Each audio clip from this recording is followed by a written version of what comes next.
Believe it or not, 4 different states in the United States used to be full-fledged countries. Those are Texas, California, Hawaii, and Vermont. The latter of which I save for last because there's an underlying pattern that happened with all these countries that didn't happen with Vermont, and it explains a lot about the United States today and its past history. But I don't think you'll truly understand it until you hear all their histories, starting with Texas. Back in the 1820s, when Mexico had just gotten its independence from Spain, it encouraged Americans to settle in Texas since almost nobody lived there. The deal was, Americans could get free land as long as they learned Spanish, became Catholic, and were loyal to the Mexican government.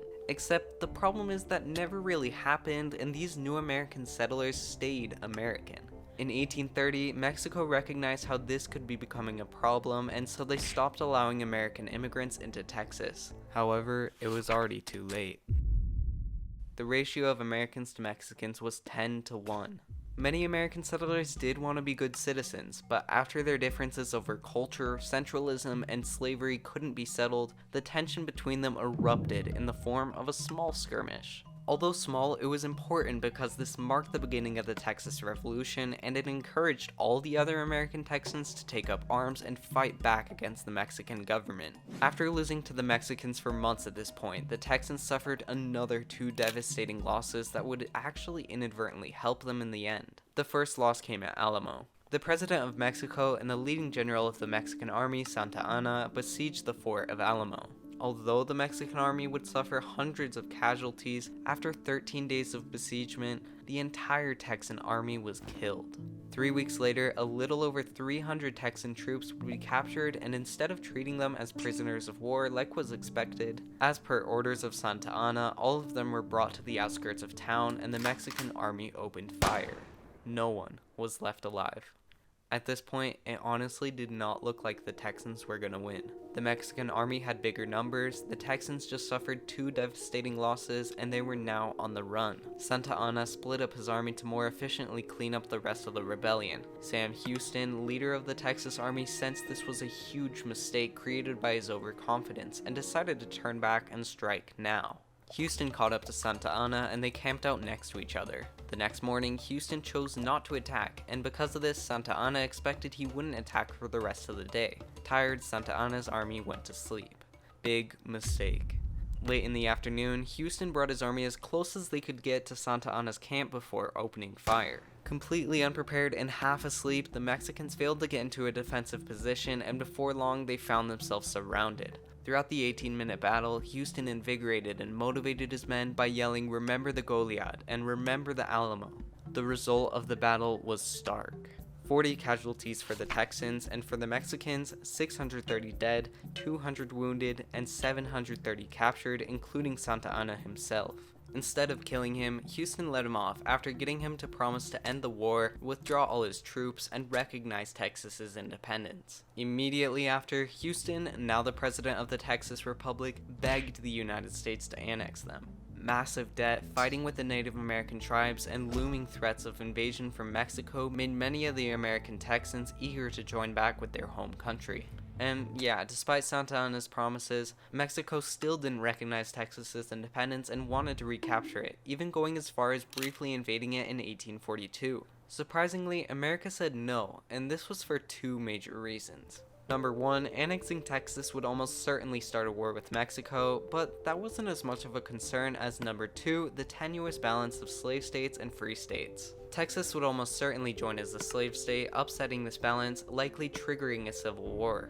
Texas still needed to get its debt situation taken care of, and so it asked Britain for a helping hand. Britain found it favorable to help out Texas, and thus it started to exert great economic influence over the young country. This, plus the admission of the Free State of Iowa, and the newly elected President Polk's platform of expansionism and manifest destiny, led to Texas's admission into the Union on December 29, 1845. The people in California saw what happened with Texas, and they knew that they were next. But with a poor and weak government, what could they do to stop the Americans? Under orders from President Polk, Charles Fremont, a surveyor for the US Army, led a group of 800 Americans to invade California after the Mexican-American War broke out. On their way, Fremont committed a massacre, stole from a Mexican lieutenant, and refused an order from the Mexican government to leave California. Soon, a group of 30 of Fremont's men arrived in the small town of Sonoma and gathered in front of the house of the retired Mexican general Vallejo. Vallejo, knowing that Mexico would do little to defend California, let them in, offered them alcohol, and signed some papers giving up California.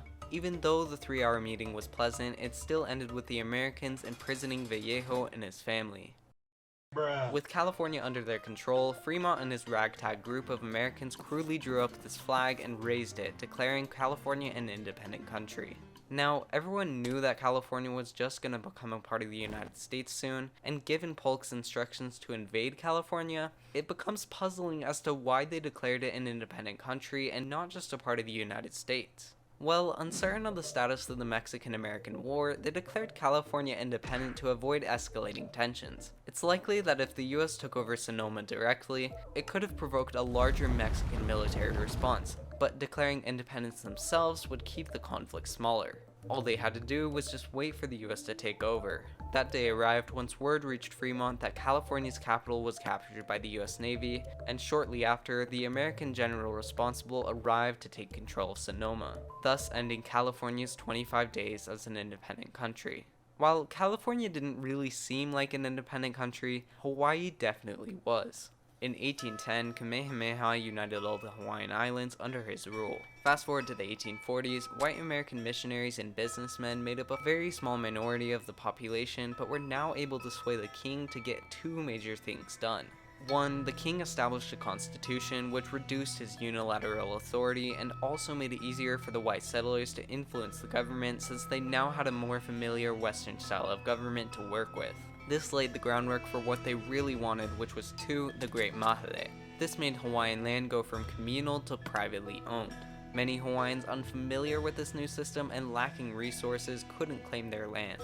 As a result, white settlers acquired most of it for sugar plantations, greatly increasing their influence and displacing many native Hawaiians. The 1875 Treaty of Reciprocity allowed the US to get Hawaiian sugar tax-free and a guarantee that Hawaii wouldn't allow any other foreign power to touch its land. Hawaii's sugar economy boomed, at the cost of America gaining lots of influence over it. In 1887, American businessmen put the king at gunpoint and forced him to sign this constitution, which would severely limit the monarchy's power and give much of the power over to the white businessmen. The queen who came after tried to restore her and the Hawaiian people's authority. Seeing this, the businessmen and heavily armed US soldiers overthrew the queen and begged the United States to annex them. President Cleveland saw the overthrow as illegal and refused to annex Hawaii. In the meantime, the queen and her people tried to regain control, but were either arrested, put to death, or put to hard labor. With a new president and the Spanish-American War having just started, McKinley cited Hawaii's strategic location as too important not to pass up and annexed it.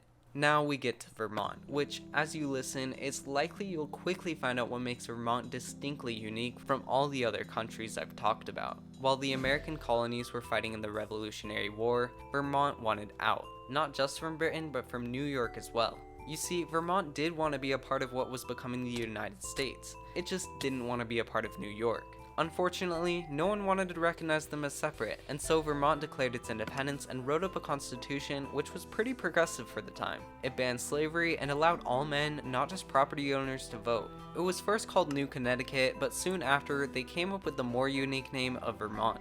During this time, it ran its own postal service, had its own currency, and even had its own military. Vermont still wanted to join the US though, but even after the Revolutionary War was finished, New York still rejected them. It wasn't until Vermont paid them $30,000 that New York left them alone, and in 1791, Vermont joined the United States as the 14th state. Texas, California, and Hawaii followed a pattern of American expansionism. White settlers moved in and gained influence, stoking tensions, eventually giving America an opportunity to annex them. In each case, these settlers pushed the US to take control. Vermont's annexation, however, wasn't prompted by American settlers taking over an area, rather it was already settled by American settlers and wanted to join from the beginning. Rapid expansion caused the US to get some weird borders, like Alaska's Panhandle, and this part of America that should be a part of Canada. Click here to find out more about these borders, and thank you to my members and to you for watching.